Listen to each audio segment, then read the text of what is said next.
Hello, welcome to Breakfast All Day. Matt Atchity here with Alonso Duralde and Christy Lemire. We are all unpregnant. That is true. That is true, right? That is totally true. Also, there's a movie. Sure. There's a movie called Unpregnant. Who's describing this movie? I will describe. Okay. Because I'm also unpregnant. That's me. So this is, and bear with me on this description, this is a comic version of Never, Rarely, Sometimes, Always, which may not sound like it's going to work together, but just stick with me on this. Haley Richardson stars as a young woman who gets pregnant, and she's 17 years old. She does all the right things. She uses a condom with her boyfriend. She's popular and a go-getter, and she's headed to Brown University in the fall. But she is not ready to be a mom, and she wants to have an abortion. But she is 17, and she lives in Missouri.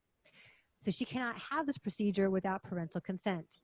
This is a story of how she goes on a road trip of nearly 1,000 miles with her childhood best friend, from whom she is now estranged, played by Barbie Ferreira, to Albuquerque, which is the closest place she can go to have an abortion on her own terms, of her own volition here.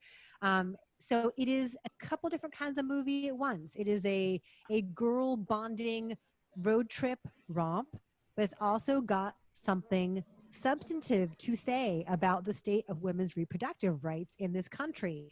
That sounds heavy-handed, but it is charming, and it goes down easier than that sounds, in large part thanks to the tremendous chemistry between Haley Richardson and Barbie Ferreira.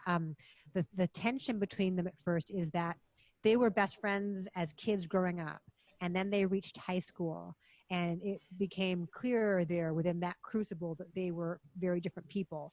And so Haley Richardson's character, whose name is Veronica, this is noteworthy. She's a Veronica. She is, popular and sits at the right table at the cafeteria. And Ferreira's character, Bailey, is a bit of an outcast, and she has green hair, and she dresses in kind of a punk rock way.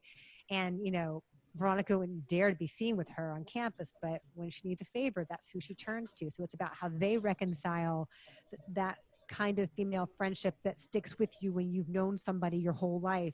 But it's also about really weighty, serious matters. And Rachel Lee Goldenberg, who also directed that Valley Girl remake we talked about earlier this year. Oh, really? Interesting. Oh, really? I would say this is a much more effective film about high school.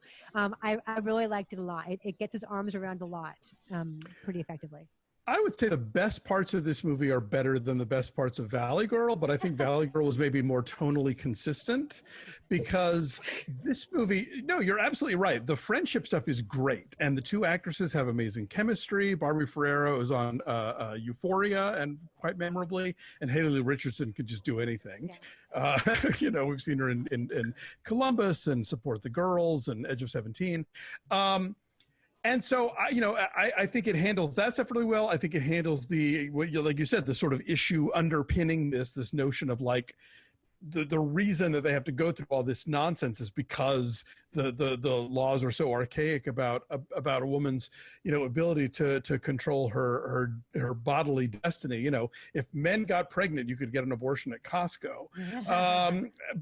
And so all that stuff is great. But then some of the like road trip hijinks and kind of roadblocks that get thrown in their way are so sort of like from another movie entirely, where it's just kind of like, oh, we're going to do this now. Like that really sort of bothered me when it was kind of go down that road as though they didn't trust the other stuff that's so good and so strong. They didn't need the needless complications. Like when we talked about Never, Rarely, Sometimes, Always, I remember this, we talked about how there were parts where you thought, oh, this is going to be that plot, where the guy's going to steal their money or, whatever. And they didn't do that because they didn't need to do that. And they knew they didn't need to do that. And I wish that this filmmaker and the writers, there's like 5 credited writers, by the way. I wish they had trusted in the central relationship and the story itself to not have to get us into the whole like stolen car and the kidnapped by the anti-choice people stuff. That felt extraneous to me. Some of it did feel very contrived. It did, and it pushes the wacky antics, and I wonder whether they felt like they had to emphasize more of that to make this palatable as more of a road trip comedy and less of a this is a movie about abortion kind of thing, you know, maybe to try to appeal to the widest possible audience, to lean more in that direction and in the fun direction. But when they do talk about substantive issues, it does ring true, you know.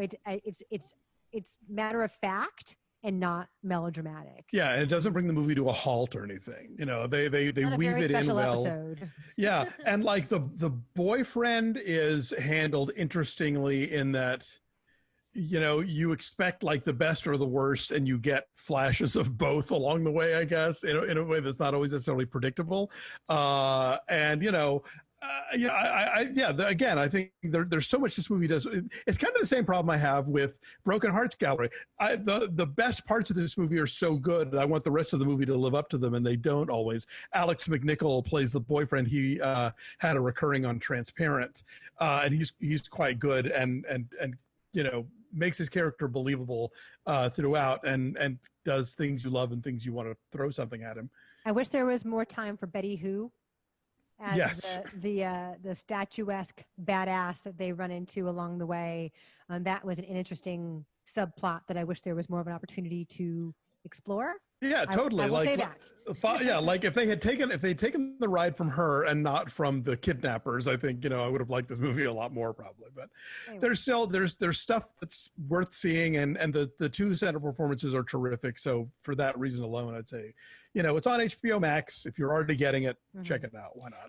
I love Haley Richardson and everything. I had never seen Barbie Ferreira in anything, and she's got this incredibly vibrant but like authentic presence to her. Like and that chemistry was always exciting, and so I can't wait to see more of what she does. Yeah, her arc on Euphoria was really interesting. So I'm glad to see her getting larger roles. Anyway, I'm saying 7.8. I said 7. 7. I said 7. 7.4 is our number. Yes.